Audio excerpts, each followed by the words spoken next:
You're in good hand.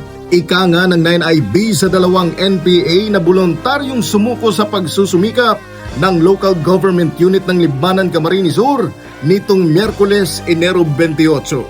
Sa tulong ng Charlie Company ng 502nd Ready Reserve Infantry Battalion, 502nd Community Defense Center, nakumbinsi sina alias Bruno at alias Lucky na kusang sumuko sa Local Peace Engagement Team o LPET ng LGU Libmanan.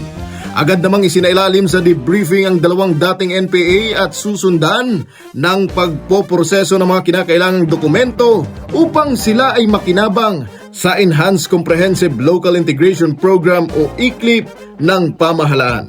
Kaugnay nito, kinilala ni Major General Aldwin Almase ang magandang bunga ng pagtutulungan ng kasundaluhan at ng lokal na pamahalaan na ani ay isang mahalagang hakbang sa pagsusulong ng pangmatagalang kapayapaan at kaunlaran sa komunidad. Kapayapaan para sa lahat. Jiro Banania, Spare News.